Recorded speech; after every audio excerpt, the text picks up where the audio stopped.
Lord, you take charge in Jesus' name.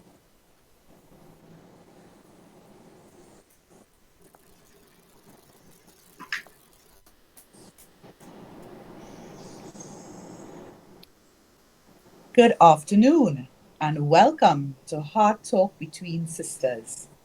Heart Talk Between Sisters, we are an independent online radio station with international reach. Our mission is to empower and uplift one another, to greatly inspire our listeners, to touch the hearts of many, and to make a positive impact on our community. We welcome you to our program this afternoon, and we welcome our special guest this afternoon, Ms. Caron Asgarali. Caron, welcome to our program. Good afternoon to you and your listeners, and thank you for inviting me to share with you this afternoon.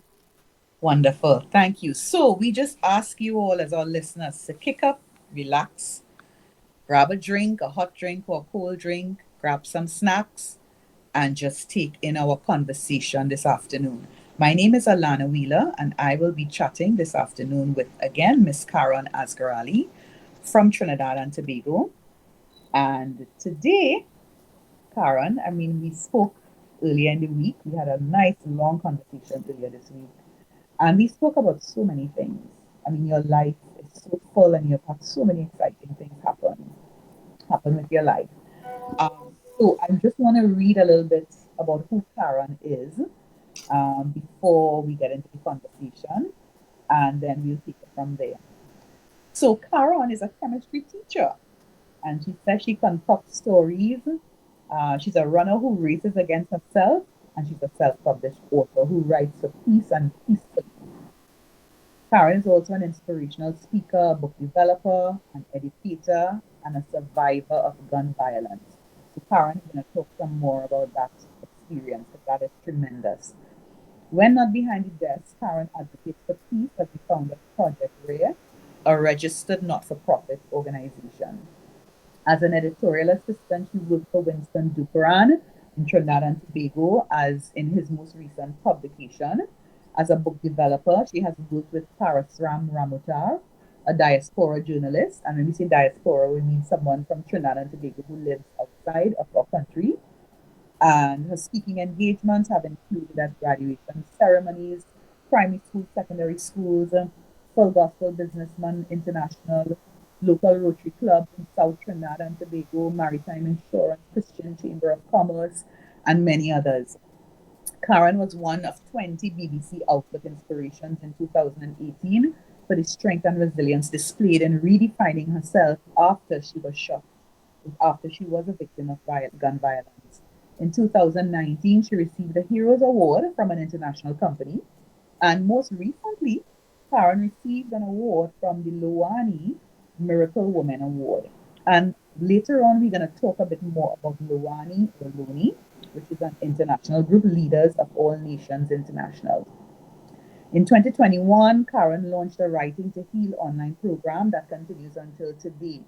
And the purpose of the program is really to help persons build a legacy of resilience through writing in alignment with her mission of transforming hurt into hope. So that's a bit about who Caron Asgarali is. So, Caron, we're going to get into now transforming hurt into hope. Tell us about this. You were a chemistry teacher, and what happened that transitioned you from a chemistry teacher to someone who transforms hate into hope? Well, yes, thank you for asking me to tell you that story because it really is a story worth telling. And, it's only true. Before I start everything, I always start off by giving God all glory, all praise, all honor, and thanks. And, I just wanted to do that before we get into it. Because, having witnessed His mercy, His faithfulness with a bang, I felt, I must do that every time I speak. So I was a chemistry teacher, as you told everyone there, and I was just going about my business as usual in Trinidad when I was attacked one night. We have a problem with crime throughout the world, and it's the same here in Trinidad.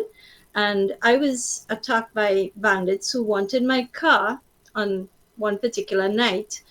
And I had stopped at a minor road, at a major road, sorry, to turn onto. I'd stopped at a minor road to turn onto a major road. I'm sorry, I don't know why I'm getting mixed up there. But when we stopped, the car was surrounded by bandits, and they shot.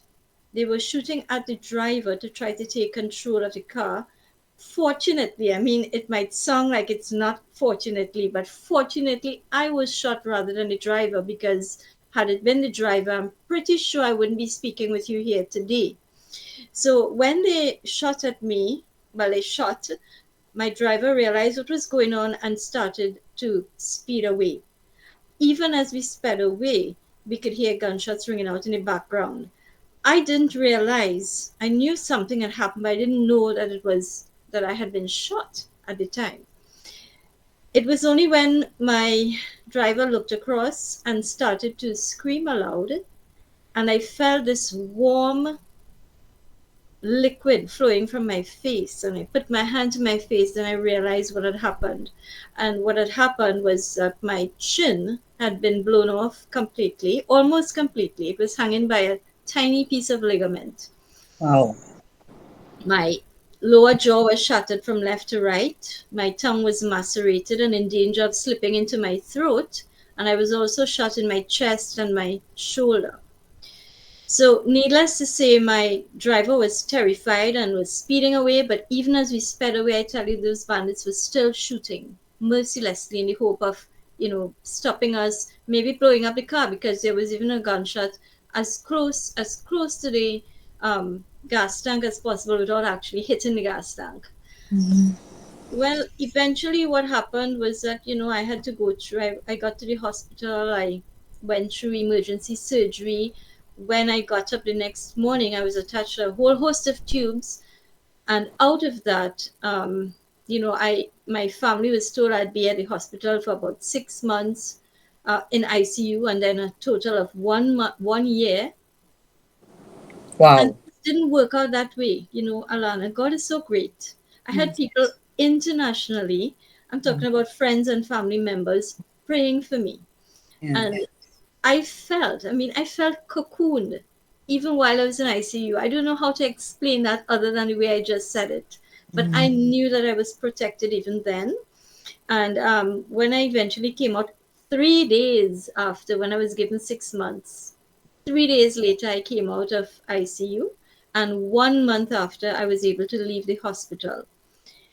The thing about it is that because my jaw, was the nature of the injury, I couldn't speak and I couldn't eat. So what had happened was that they just kind of pulled everything together and tried to save my life. That was the focus in the emergency surgery. But what later happened was that I had to get that jaw rebroken. Wow. It had to be wired shut once more. And of course, the one good thing out of that was that they removed the tracheostomy, which was, I had it inserted here in order to prevent my tongue from slipping. Because of that, I couldn't speak. But because of now removing that, I could speak once again. But for 9 months after, I could eat no solid foods. So for 9 months, I was on liquid only. And I can joke about it now, but at the time it was no joking matter. And my joke is always this when I speak with family and friends, and even sometimes when I speak on a public platform.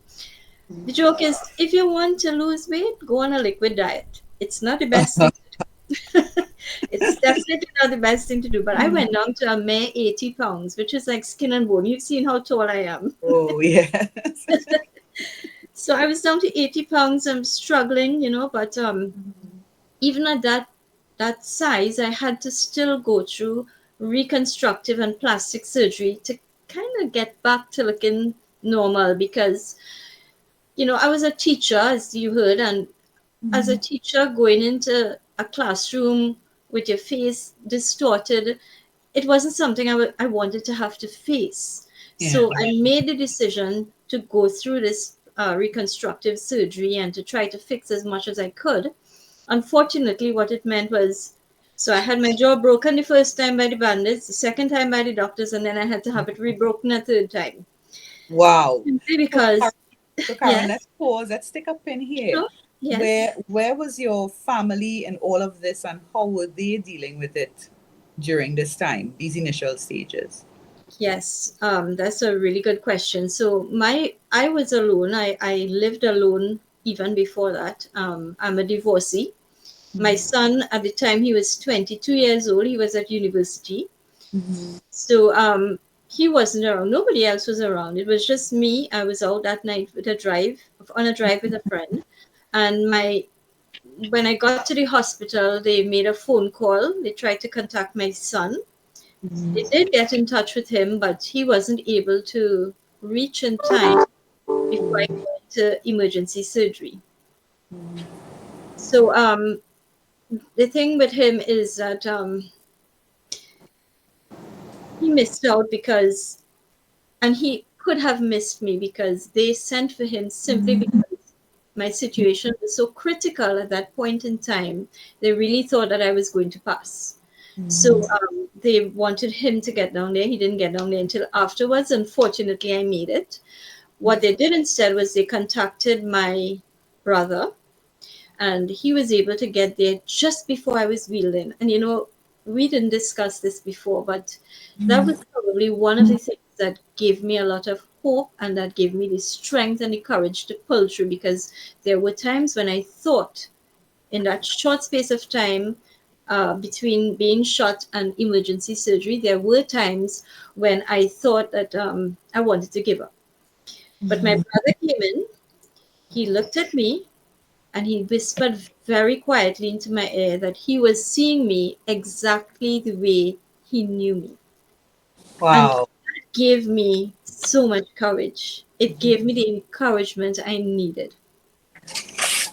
So my mom wasn't anywhere in the picture. My mom was actually at this happened in South. She was in North Trinidad, spending time with one of her relatives. And they made a decision not to tell her anything at that point in time because she was going through chemo Wow. at that time. Yeah, she had done her first round of chemo at that time. So there was nothing she could do in the night. And so the best thing was, just let her have a peaceful night. And in the morning time, they told her about it. So my family was there um, almost at the beginning, but they supported me throughout all of it. And, I have to just go back a little bit, if you don't mind, if you have the time. Sure. Oh, we have the time. We have the time. So in 2008, my dad got sick. He was diagnosed with cancer, and early in 2009, he passed away. But when he passed away, there was a tremendous rift in the family. Sometimes that's what crisis can cause. It can either bring us closer together or draw us apart. And it drew us apart. I was cut away. I isolated myself from my family members except for my son, which means that between 2009 and 2011, I had nothing to do with my two brothers and my mother. I'm the only daughter. So just before the incident, my family reached out and we tried to patch things back together. And just when things were going good, my mom was diagnosed with cancer. And then just when she got over her surgery and she started her first round of chemo was when my incident happened. And I'm mentioning that simply because I wanted to draw to our attention the importance of support and Yes. having people Well on your said. side. That's If well I said. did not have that, I'm telling you, without any qualms, I'm pretty sure I might be in the streets today if I did not have my family helping me out during that time. And so it's important during our good times to build relationships. And I think that's what this Heart Talk is all about. It's about us coming together and building each other. That's right. That's right. And it's not just for sisters also. I mean, we don't want to be gender biased or anything, Yeah. but there are also men who do need support, and men who are part of the things that we experience in life, and they need to be supported because you mentioned your son. Right. Yes. And as a man, he would most certainly have needed the support for what you were experiencing. As you said, he was in university. So, being in university with all the pressures of tertiary studies and tertiary exams and everything, and then having to deal with this from your only parent that you're living with. That must have been very difficult for him. Yes, it was. And I want to mention something else too, coming back to faith. And I'm not trying to convert anybody into any faith, but I just want to bring it up because it's relevant to this story. But when he was a little child, my son, he used to have to wait at his primary school for me. And while he was waiting, he'd be very upset. He's an only childhood, and very attached to me. And while waiting, I couldn't. If my school ended at 3 o'clock, I couldn't meet him for 3 o'clock. He would have to wait at least half an hour, and he would be very upset. And during that time, he made friends with the husband of one of his teachers at school there, and that man happened to be a pastor at our church. And you know, when this had happened, my son reached out to that friend of his. It was the one thing. There were two things he could have done. It always comes down to choices. And that's one of my favorite quotes. I'll share with you in a while. But it comes down to the choices that we make in life. And he made the choice to turn to the pastor for assistance rather than the choice that he initially wanted to make, which was to seek revenge. As you said, Wow. this was his mother. You're talking about he's an only child, he's an only son, Yeah. right? I remember he came to me while I was at hospital still. And at that point, I couldn't talk. And he came to me and he was telling me, how angry he was and how he wanted to get back at these people. And I remember having to write. I couldn't talk. So I had to write down these long notes and let him know that, there is no need to take revenge. Leave it up to God. Now, Yeah. I'm seeing that we're having some problems. Are you hearing me? I Well, am I'm hearing really you. I sorry. am hearing you Yeah. clearly. Okay. Because you're also going, I mean, as I said, there's so much in your story to talk about, because you're talking about retaliation Yes. from having been a victim of gun violence. And we know what's happening today in our country, in Trinidad and Tobago, and in several countries in the Caribbean region, and even in the United States also with gun violence, where persons seek to retaliate. So here it is, your son, and this is how long ago? Is this 15 years ago? 20 This years is ago? about, no, it's about 11 or 12 11, years ago. right? Yes. Yes. So, which is not too far, far Yes. back, and here it is, he wants to retaliate, which is what we're seeing happening today, Yes. you And know. I'm talking about a child who, I mean, he was never into violence and aggression. I never spoke about that. And even though his father and I are divorced, neither Yeah, one of us ever were like that, right? So he didn't grow up in, he grew up in a pretty, well supported home with good values and that kind of thing. So if he could think about that, what are we yeah. leaving for the other young people who are not guided as such? That's right. That's right. So, I mean, you tell us, what did you do and what did your son do to really prevent him from going in that direction? Well, as I said, he and I, we were close. We used to talk about a lot of things. And when he told me about it, I talked to him in writing, of course, because I couldn't literally talk. Yeah. And I told him, this is, you don't do it. You're just going to bring yourself down to the same level. You're just going to expose yourself now to perhaps being put into prison if Mm-hmm. you're caught because of what you did, even though it's, you believe that you're taking matters justice into your own hands, it's wrong to do it. And Mm-hmm. we have to respect life, all life. It doesn't matter what we think about anything, we have a right to respect life. Leave it for the justice system, no matter how, even if we don't think that the justice system is going to work, it's not for us to take it into our hands. So after I told him that, he I don't know, it must have struck a chord with him. And what he started doing was trying to reach out to his pastor some more. He started praying and he started seeking counseling, professional help, which Mm-hmm. I would advocate for anybody. You know, there is still a lot of stigma attached in as much as we talk about mental health so much more now than in the past. But there Yes. is still a lot of stigma attached to seeking professional help, especially yes, especially in Trinidad and Tobago. So we're gonna pause for a short break, and we'll be get back with you, Caron, talking some more about your son. Heart Talk Between Sisters radio broadcast. Tune in to a heartwarming and enlightening radio experience like no other. Join us on a journey of love, laughter, and lifelong connections as we explore the unique bond between sisters. Our broadcast is a celebration of sisterhood, offering a safe space for candid conversations, shared memories, and inspiring stories that touch the soul. Whether you're a sister yourself or simply appreciate the beauty of this extraordinary relationship, this broadcast is for you. Discover the secrets of sisterly love, support, and understanding as we delve into personal experiences and heart-to-heart conversations that will make you smile, cry, and reflect. So, grab your favorite cup of tea, get cozy, and let our Heart Talk Between Sisters broadcast warm your heart and lift your spirits. Join us every week for an emotional journey filled with wisdom, connection, and the enduring power of sisterly bonds. Don't miss out on this extraordinary experience. To listen to our station WCAN Radio for this and other informative programs all day long, visit www.wcanradio.us. To be a special guest in any of our segments or to support us financially through sponsorship, call 1-868-397-5961 or 1-678-856-3709.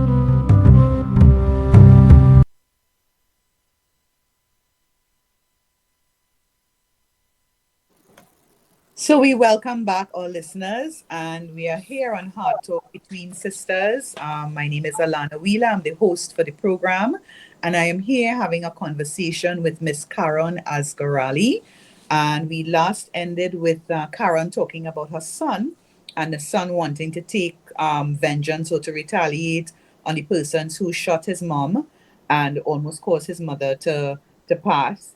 And so Karen says that her son sought counseling from his pastor, his local pastor. So, Karen, is it that you encouraged him to go that direction, or is it that he took it upon himself to do that? What led him to seek counseling? So I think maybe the foundation that was laid when he was younger, maybe that is what helped him. But he was 22 years old. He was an adult. Um, he he was an educated adult. He was on his way to tertiary education. So I think that, and he thinks a lot. He thinks about things. He analyzes things. He took it upon himself at that point to seek help. He recognized that he needed the help, and I'm so very proud of him for that. Yes, yes, that's highly commendable for a 22-year-old to do that, because you know how men are about these things, all right? So that's highly commendable. So, Karen, earlier you spoke about support and the importance of support. You mentioned your brother was with you at the hospital. He was there wheeling you through on the wheelchair. Your family came through and supported throughout your entire recovery. So you mentioned the importance of that support, and not just the family support. You also mentioned about God and crying out to God and seeking help from God. And basically you are a walking miracle, because when the doctor said that it would take you a year or so, in a few days, you were out of the hospital, basically from being on deathbed to coming out of the hospital and on the road to recovery. And that was because of a lot of prayer that went in for you from Trinidad and also from other countries. Persons were just praying and praying and praying for you. So you are a walking miracle, and rightfully deserving of the Miracle Woman Award that was granted to you by Luani just last weekend or a couple of weekends ago.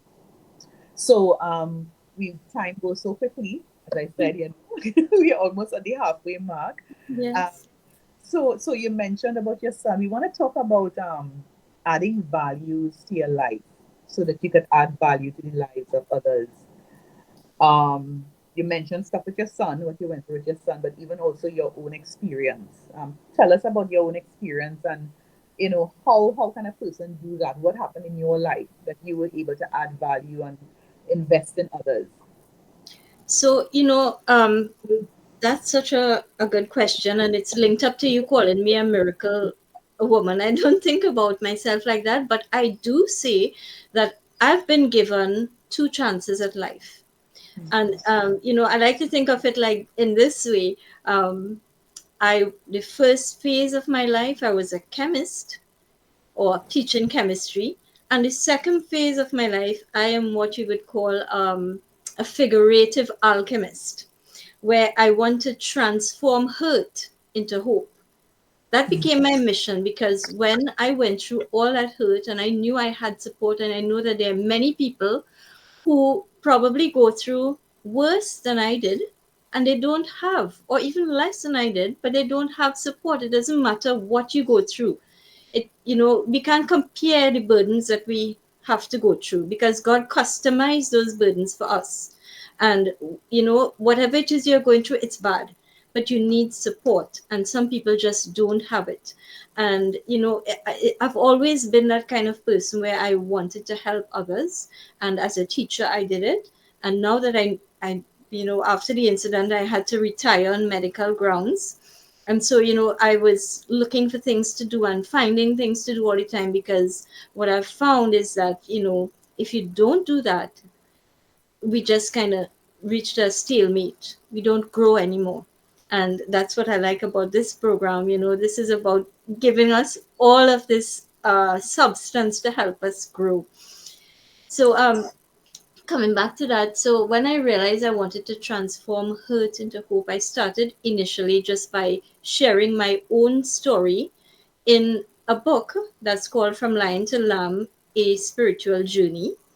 And as I think I mentioned this to you, when I first wrote it, it was just so flat. There was nothing. I was just telling a story, Yeah. and the educator in me was like, who's going to read that? What are they going to gain from it? And I think that's one of the driving forces for me. I always ask, what value am I going to add to somebody's life by what I'm doing? And when I realized that that had no value in it, I just scrapped it. Mm. And I Wow. started over after going through PTSD and being treated for it. I also sought professional help. And after going through that, I just got up one morning energized, and I realized I had to get this story done with a message. And the message was using the Beatitudes to build my story. So every chapter in the story was built on one of the Beatitudes, and I just drew from different parts of my life to support that time, that memoir, and pull out stories from it, lessons, sorry, from it, to help other people. So it Wow. started with So that. for persons, sorry, so for persons who may not know or be familiar with the Beatitudes, you just want to let our listeners know what are these Beatitudes? So the Beatitudes are lessons that Jesus shared in something called the Sermon on the Mount, and it's all about being blessed. Blessed are the meek and all of those. On the spur of the moment like this, my mind is just going blank, but it's those that collection of blessed statements that Jesus made, and it's found in Matthew chapter 5. Right. So those are basically attitudes to be, how we Yes, should live, how we should live with ourselves and live with each other. yes. Yes. Okay. Wow. That's amazing. And you were able to use that and to structure a book. Yes, that's what I did. And I always say it's probably, maybe it's divine intervention. Maybe that's where I got it from, or inspiration, as the case may be. Yes. So how so we talk about adding values. What has been the response of persons who would have read the book? What sort of feedback were you getting from it? So the feedback has always been very good, in the sense that, first of all, people are surprised at the way in which the book is written. Again, as I said, it wasn't just written as a story. So I started off with the story and I switched to different parts of my life. But in each chapter, I made sure that I bring them back to the lessons. And that is what they appreciated, that I was able to bring the lessons to life. And I've gotten that kind of feedback, from quite a few people, many people over the years. It's been 11 years, so it's been a lot of people. Wow, yes. But So yeah, sorry, go ahead. I'm sure so in some way those same beatitudes did it help you how did that affect or impact your life going through having gone through being a survivor of gun violence and having to deal with being angry, being resentful, questioning, second guessing yourself. Why did this happen to me? All those things that go along. You mentioned also with the school, and in school, you felt that the children would have rejected you and made fun of you because of how you looked and everything. I mean, how did those beatitudes help you at all in coping with all those things? Because I mean, we are human and we would feel certain things when we go through life. Life happens, life happens. Yeah. So tell us some more about that. Before I start that, right, I just wanted to tell you one thing. I did mention, being worried about students and if they would laugh at me, but I have to mention that when I said that, in no way did I mean the students who I had already taught, who knew me before the incident. Yeah. Because my students who knew me before, Alana, I have to tell you, my students showed me so much love. I talked to you about support. I didn't mention them. I feel like crying even now, 11 Yeah. years after, when I speak about them.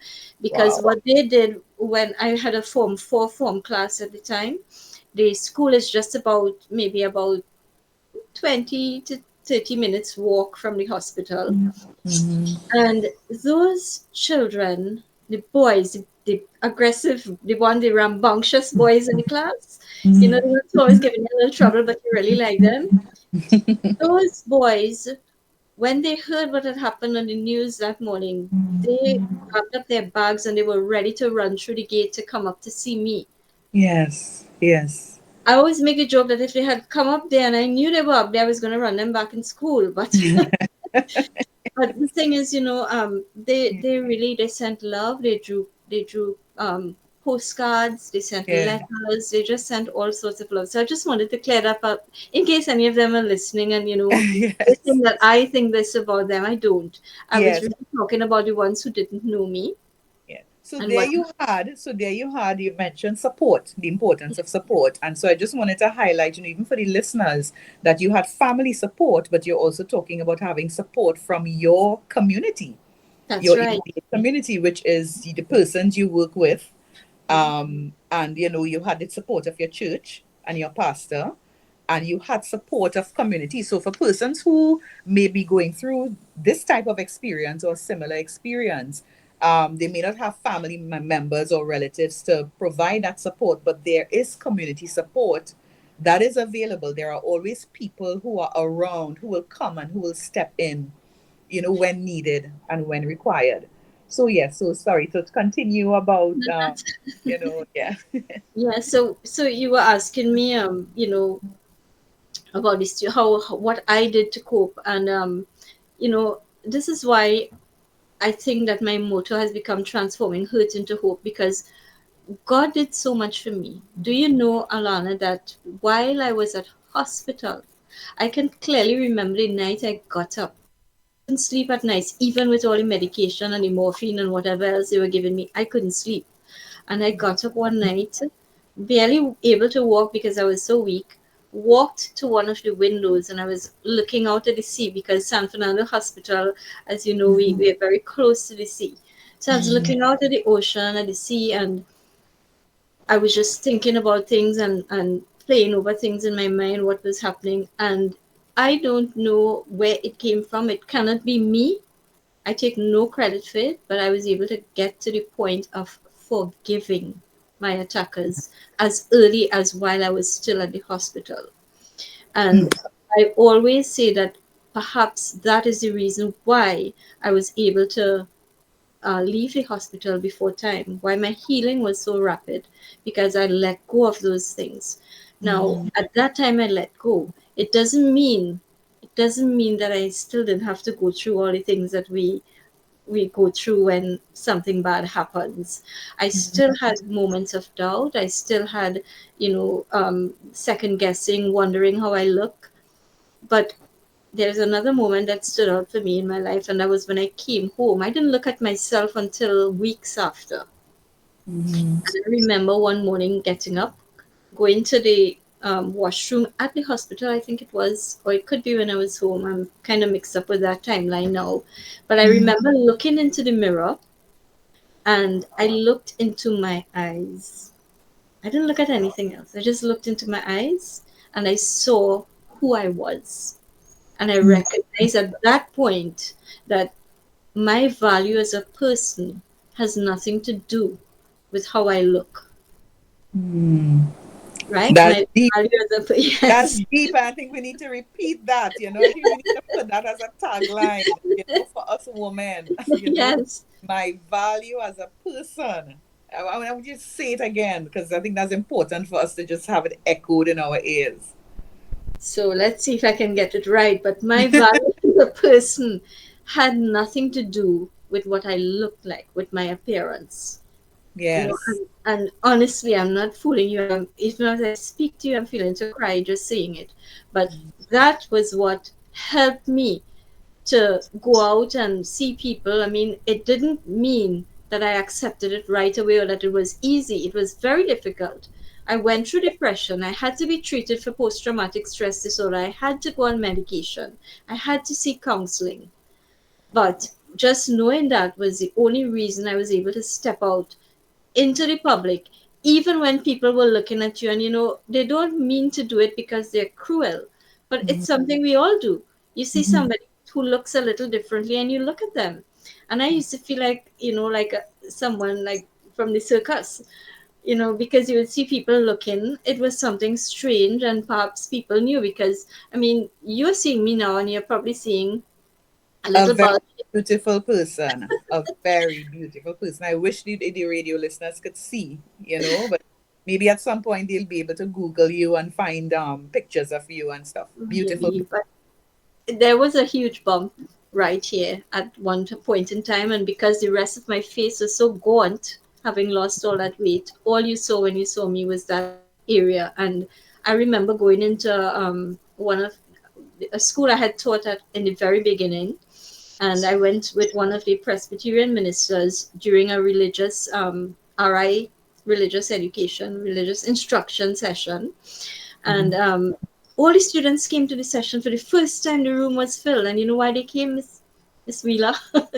They Mhm. came because they wanted to see my face, thinking Mhm. that the bullet was still inside there because it was so. Wow.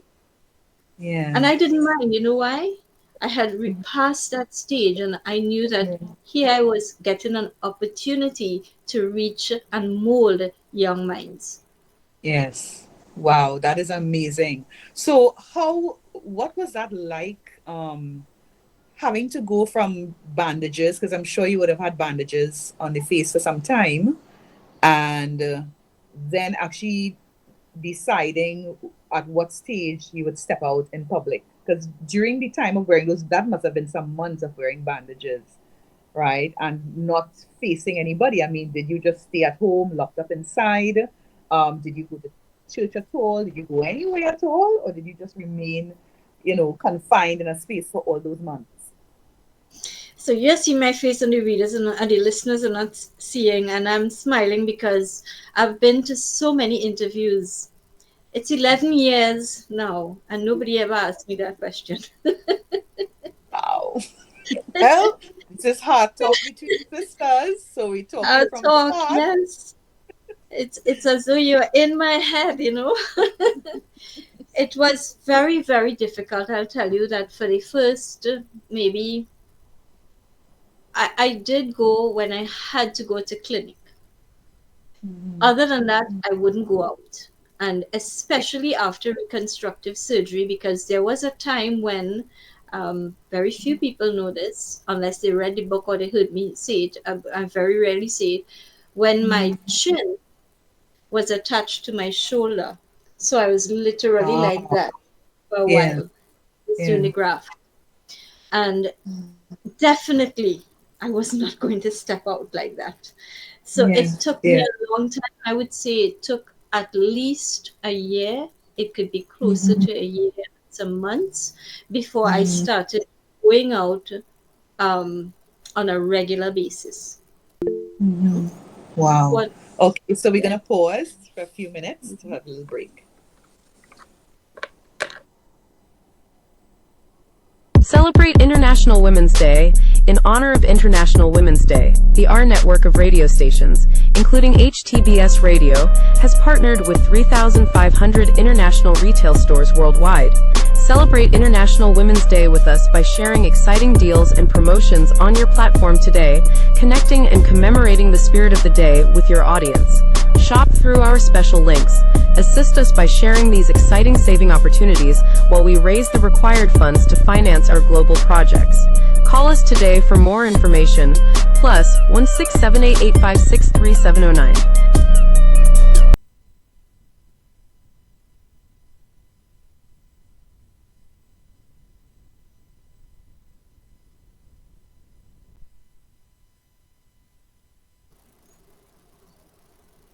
Okay. And so we're back on with Caron Asgarali. I am Alana Wheeler, the host for the program on Heart Talk Between Sisters. And Caron has been talking about her experience, her survivor experience, as a survivor of gun violence in Trinidad and Tobago about 11 years ago.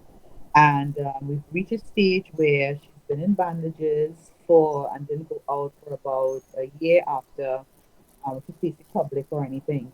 So, Caron, during that time, um, where how was the support for you? Groceries, cleaning the house, those types of things that were required to do in and around. Were you cooking? Were you, what was life like in that year, being at home? It was very different. Life was like going back to being a child because, as I told you, I was very weak. There was very little, I mean, people would think it's just your face and therefore you could still move around, but no, my whole body, I had lost a lot of blood at the during the incident. I had lost so much blood then that I was very weak. I was literally going into thermal shock when that happened. And so it took a long time. In fact, if I be honest with you, it took at least 5 to 7 years before I started to build back up. So people who see me today, who only knew me during that time, would think that I am fat now. Wow. And Yes. if you see Miss Caron, she's a tiny, tiny person, tiny, powerful person. Yes, but I had lost so much weight, and I would be dizzy all the time. I couldn't really stand up for long periods. I couldn't do very much. Um, so my family members took over everything. They took over doing everything for me, and that's why I said I'm so grateful to them. I'm grateful to God for sending them in my life and for giving me that kind of family. And Yes. most of all, I'm grateful that my father passed away in 2009. And that might sound like a bad thing to say, but I don't think that my father, who I was very close to, I'm the only daughter, I said, so Mhm. I don't know how he would have dealt with it. My Yeah. mom did a lot of the cooking, but remember, I didn't need to eat. So Yes. I You would have basically been just, drinking liquids. You would have been drinking from a straw. that's right. Liquids. Yes. Okay. All right. Wow. For an entire year. For almost an entire, for 9 months. Yes. Wow. Yeah. And I could only drink with the straw because there was a little, remember, my jaw was wide shut. Yes. So it was Yes. very difficult to drink. There was just a tiny space where that straw could fit in. And Mm. I'll just share a little story to lighten the mood a little bit. There were times when my family members would have a big spread and they would be eating all kinds of nice Trinidadian food, the Yeah. callaloo and the Oh provisions and gosh. the all kinds of things. And they would Mm-hmm. hit me on because I'm right there and I'm not capable of eating anything. And I Mm-hmm. remember once taking up a grape and I was so excited to get this grape. And as I go to put it into my mouth, I realized it couldn't fit because the jaws were wide shut. So Whoa. it's just something to lighten the mood a little bit. Yes, yes, yes, yeah, yeah. That's amazing. But as I said, Karen, you are a walking miracle. And you mentioned, I'm just going to go back on some of the things that you talked about. You talked about the importance of family support during crisis because, we're talking to women, it's hard talk between sisters. So, how do we as women overcome these experiences? And this is your experience. This is one of your stories because you have many other stories to tell that we may be able to tell over time. The importance of family support, the importance of community support, the importance of forgiveness, the importance of calling on God, because you called on God, you stood on your faith, and you stood on what the Bible says about how we are to respond and what we are to do when we have crisis situations like this. And you spoke about transforming hurt into hope. These are some powerful messages. And I want to quote you: my value as a person had nothing to do with my appearance. That's my tagline for, I think, the rest of my life. We'll see how we could fit these into Hot Talk Between Sisters. My value as a person has nothing to do with my appearance. Woman, we need to hear this and take note of this. So thank you, Karen, so much for being so open and heart to heart. And we just have, I think, about 15 more minutes or so on the interview. So we're going to switch it a little bit and we're going to talk about the awards, right? Yes. The awards. So out of all of this difficulty and these trials, somehow there are persons out there, not just in Trinidad, but internationally, who are recognizing what you have been doing and what your experience has been. So you basically use writing as a way of healing and as a way of expressing what's going on inside. And there are also some other things that you do. But there is this organization called Lowani. It's debatable how it's pronounced, Lowani or Loni. It's Loani, Leaders of All Nations International. And they are an accredited nonprofit organization that's registered in the UK, and they have leaders from over 190 countries all over the world. It started off with females, women, ladies of all nations, and they've recently changed the name to Leaders of All Nations because there are men who are a part of the organization. And the women who are in this organization, as I said, from over 190 countries, they are women from all walks of life. There are law enforcement persons who are topping in their countries, commissioners of police. We're going to have one of those persons on the program soon. We have lawyers, we have medical doctors, PhD persons, international UN persons who are part of this organization, many persons who are part of this organization. And basically, they look at dealing with women and emerging leaders from all backgrounds and the vulnerable persons who have been survivors, persons who have been heroes, who have overcome situations like yourself. And they've recognized you. So 2 weekends ago, we had that award, and you were granted the award. And so tell us about that experience. Tell us about your experience with the Luwani miracle, and tell us what it was about and what the award was and everything. Well, Alana, first of all, that was, I have to tell you, thank you on this forum. Thank you so very much for recognizing my work. And, before I even continue on that note, I just want to say, I want to recognize the millions of other people out there who every morning they wake up quietly. Some of them maybe not so quietly with a song in their heart. Maybe some of them might literally be singing a song. And despite their struggles, despite their challenges, they consciously choose to serve with excellence. I'm lucky that somebody noticed what I was doing. Um, and I was able to get a nomination and to be awarded this Miracle Award. I was really, really thrilled. I was very happy beyond belief. I didn't even know it until I got a call from someone who told me about it, and I was really pleased to hear about it. But you know, I just what I want to say with respect to that is that we all have a different calling, a different gifting, and for me mine is to be an educator in some way, whether it's teaching chemistry, whether it's sharing information on gun violence, whether it is teaching writing to heal, and or whether it's just about transforming hope into hurt. And the awards and the recognition I got over the years, including this Loani Award, I respect them, but they were never the reason for why I did what I did. And but it's so encouraging, I think is the word that I'm looking for. It's encouraging to people looking on, not just for me, encouraging for others too, to know that, the work we are doing is worthwhile.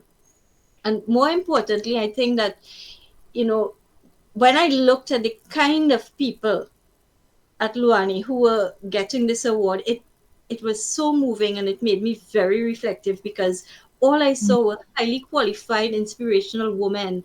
And maybe if I shared some of my reflections with you, it might give you a better idea about the significance of the award to me. I questioned myself. I was like, why am I doing what I do? Is what I do worthwhile? Is it really making an impact? I wondered, what is this organization, Luani, seeing that I am not seeing? And then I wondered, if I get something like this, how can I use this to benefit my writing to heal participants? You know, and the truth is, all of us get tired, no matter what we're doing. And I think that this award could be considered like, I'm a runner, so I'll use this reference. This award could be considered like the rabbit in a race to spur me and others on when we begin to slow down in whatever work we are doing. And as a reminder, most of all, that I have a divine purpose to serve and to serve in the Yeah. way that I am called to serve. Yes. Amen and well said. Thank you, Caron. So, when we were chatting earlier this week, you had mentioned something to me about personal responsibility. And, I think as we're on to the last, 10 minutes of our part talk, you want to tell us something about personal responsibility? So when I had mentioned it, I was talking about personal responsibility in the context of you knowing who you are in this space on earth, being responsible for figuring out what your divine purpose is, and then doing everything within your power to accomplish that purpose. Right? It's about things happening. Yes, things will happen that will take you away from your purpose, but you have that responsibility to always bring yourself back to it. You have to do the things that will keep you on track. And so, what that means in, let's say, in the context of women generally, is that, you want to make choices that that this will take you to the next level. You know, Right. always think about things like that. So what you're basically saying is that because we are victims sometimes of many things,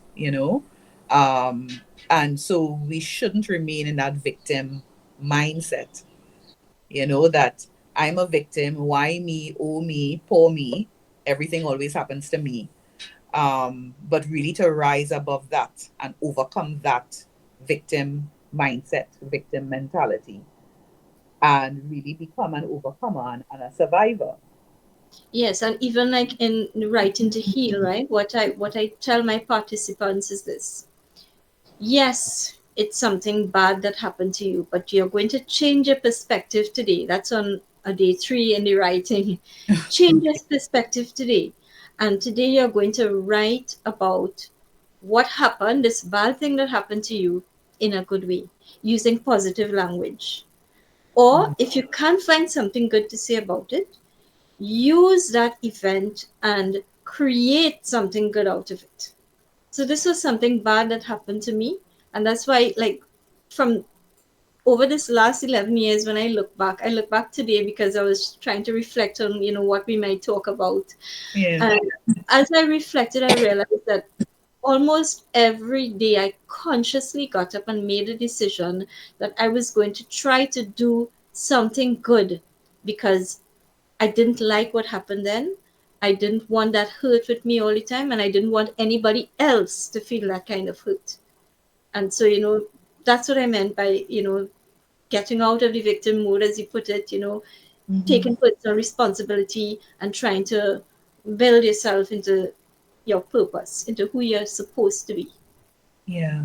Well, I mean, Caron, as I said, you are a walking miracle. And I mean, you have risen way far above I think anything that anybody I know has experienced, because your life basically talks about physical restoration.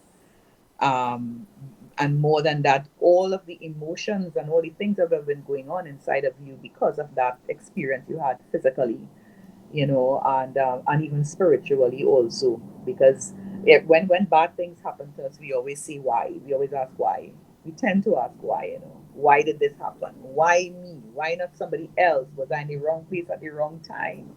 Was somebody put something on me? Was I? And all these questions and questions and questions. And but here you are saying that you converted that using biblical principles, right? The attitudes to be, and rising above that. And then, of course, getting godly counsel and godly guidance in terms of how you would respond and how your son would respond. And how is your son doing today? He's much better. He's in a much better place. He still deals with other issues. I mean, we all, you know, we'll go Sure, through, yes, sure. difficult times all the time. But the idea is to always be moving forward.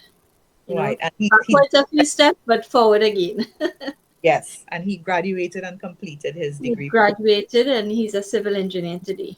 Oh, fantastic. Congratulations. Again, that's a major feat. Major feat, because some may have just dropped out and not bothered to go back again. So that is really a major victory on your part and on your son's part. And there are Yes, other good things happening. There are yes, other good things happening, Caron. So where next after today? I know you have a radio interview next week. yes, I do. That's with Daddy Mac on 102.1 FM. That's right. All right. Yes, So we encourage you listeners to tune into 102.1 FM. That's a Trinidad radio station. Daddy Mac is the Trini thing, I think, is his program. I think that's what he said it was. Mhm. Yes, yes. Yeah. So you'll be listening because I'm sure you're gonna share a lot more on your experience, your overcoming experience, I would say. And also, what is next for you? You've written other books. I know when I met you, you had shared with me a copy of Hot Cocoa on a Rainy Day. That's Um, right. you had shared me that. In fact, you had asked me to edit it for you. Yes. Yes, I remember. But I was so busy with the work that I was doing then when I was working at the counter trafficking unit that I really didn't have time to go through the book. But yeah, so I am looking forward to now having my own copy of Hot Cocoa on a Rainy Day, and some of the other books that you have. You've published what, about 4 or 5 books so far? Yes, 5 books so far, and I'm supposed to have 2 more coming out this year. Wow. So there you're way ahead. I mean, I haven't even started on one article or journal, far less writing a book. And you've done so much more than some of the academics and all the people with their masters and all these things. You've done so very well in all areas. And so yeah, so we look forward to hearing more of you. We look forward to probably having you back on the program so you could talk some more about some of the good things that are happening.